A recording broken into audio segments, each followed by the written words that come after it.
All right, everybody, that'll do it for the final game of the preseason. Seahawks fall to the Cowboys 27-26, and we definitely saw more of the things that we needed to see. So that's good, right? This didn't look like a team that was going to win 2 or 3 games this year. This looked more like a team that is going to win 5 or 6. So step in the right direction, right? Like I said, standards for what I wanted to see from this game were low after that Bears game. And I think we met those low expectations, maybe even a little beyond it, but not too much. This still doesn't look like a team that's going to be particularly great. This still doesn't look like a team that's going to go on and echo into history as an all time great squad, but they looked more competent. And that started with better fundamentals on special teams, better fundamentals on defense. And that was the main thing that I wanted coming out of this one. Just don't embarrass yourself. And some people are going to say we embarrassed ourselves because we lost to the Cowboys, who weren't playing any starters really. But again, I don't get too into the winning and losing in the preseason. I just kind of try to focus on how people play.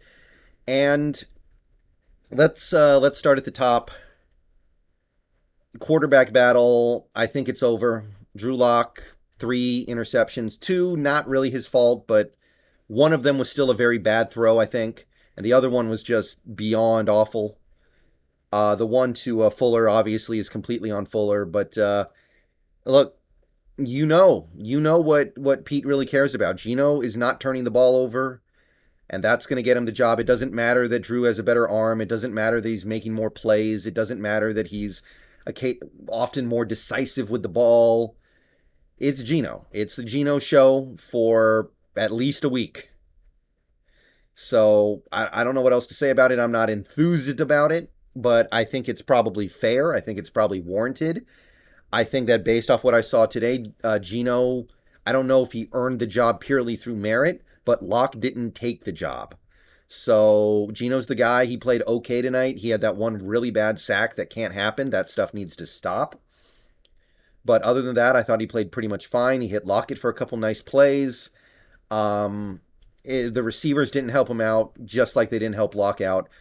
We have some intriguing players on this depth chart at receiver, but they got to catch, man. Derek Young with a couple drops. Cade had a drop. Just get it together, man. Oh, hold on. Sorry, guys.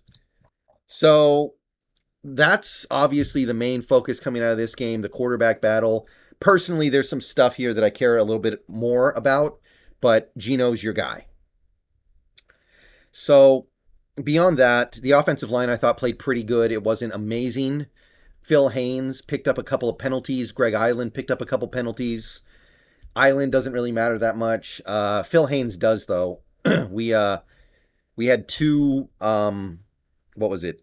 I think it was 2 big runs called back on Phil Haynes holds. That's not good.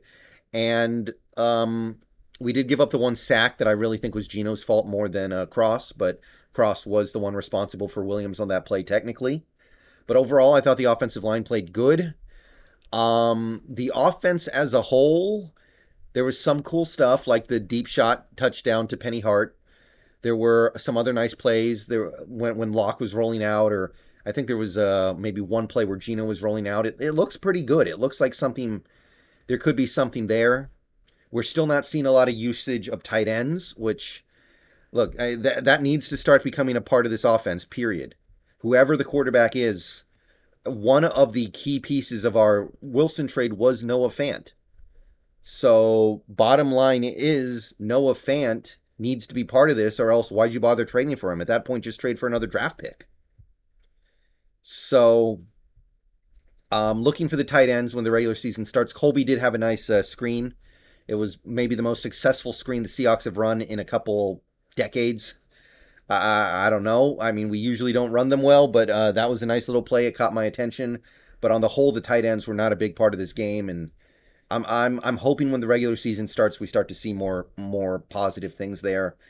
The running game looked good. Homer, DJ both played effectively. Thompson, I know he's not going to make the team probably, but elusive nevertheless. Intriguing player. So offensively, I would say that you got to get in the end zone. And by the way, based off everything that we're seeing from this team this preseason and in camp, the red zone is going to be a problem. The red zone is going to be an issue for this team based off the red zone drills I'm hearing about in camp and based off what I'm seeing in these games. So hopefully we can find our way to the end zone a little bit more. Some of it is the fact that we're not playing our main receivers, right? Like Eskridge had a chance to make a crazy catch in the back of the end zone for a touchdown.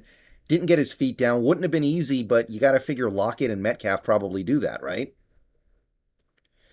So that's got to be a big part of it, of course. I do think that people need to keep that in mind. Like a lot of the receivers dropping passes today, like Kevin Cassis at the end there, they're not going to make the team. So getting mad about them not being able to bring in passes, I feel like you just need to direct your anger to a better place. So not worried about that. Defensively, the tackling was much better for most of this game. At the end, it got a little bit sloppy when we had third stringers out there, nothing but backups. But the defense was tackled much better. I thought they played a pretty good game, got good pressure on opposing quarterbacks until maybe not so much at the end. But Miles Adams has earned his roster spot. Obu Gionju, I butchered that, I know.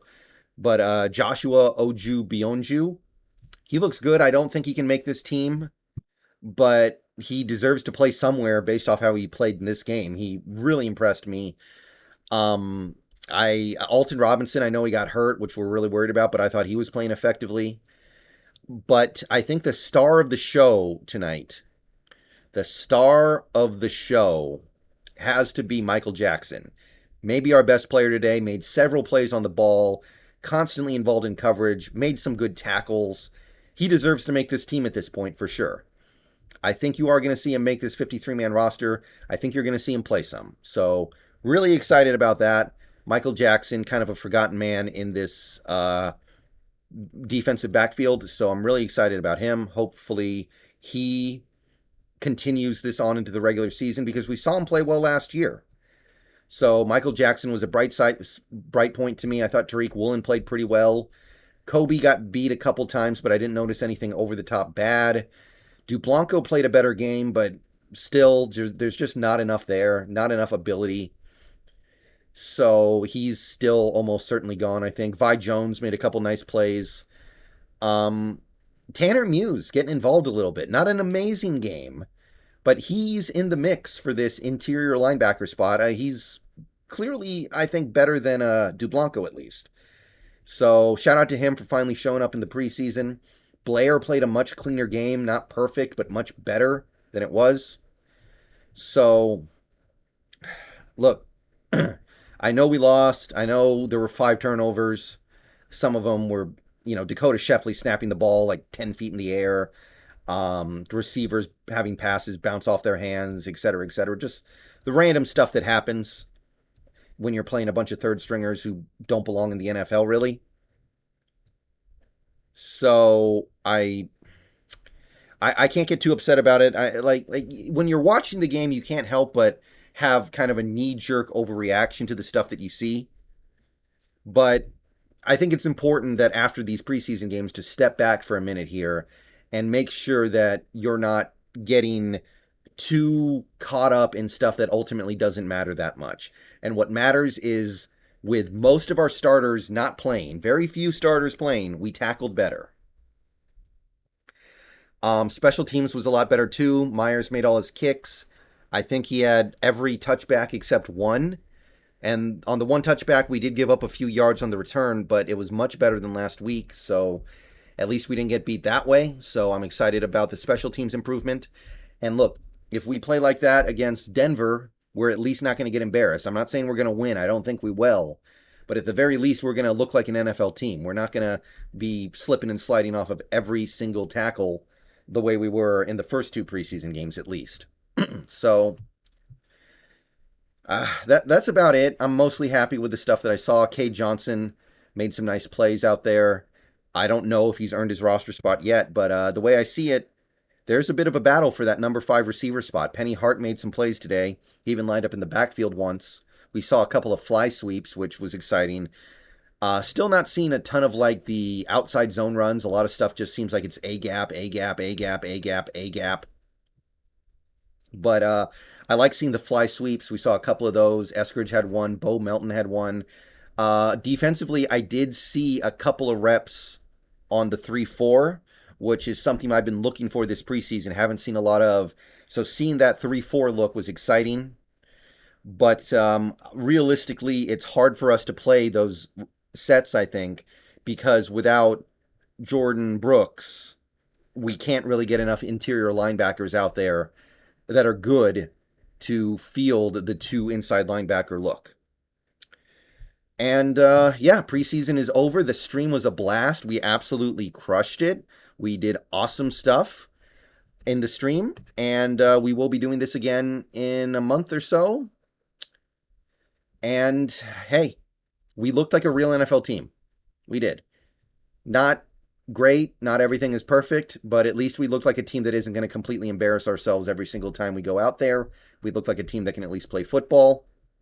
I'm intrigued to see how the receiver battle breaks out now because, look, Freddie Swain, he alligator armed another catchable ball, didn't help out Drew Lock. He didn't make any catches tonight, I don't think. He fair caught another punt, of course. And Bo Melton had a nice end around, but was otherwise somewhat quiet. He had the one catch along the sideline that was nice. Derek Young made some nice catches, but had some drops. I don't know what we're going to do. I still like Cade as well. Probably only room for that fifth receiver at this point. But yeah, that's what I'm looking for in the coming days. But there you go. Cowboys win 27-26. And we found our competency, man. Found the competency. See you guys later. Go Hawks. And see you guys next time.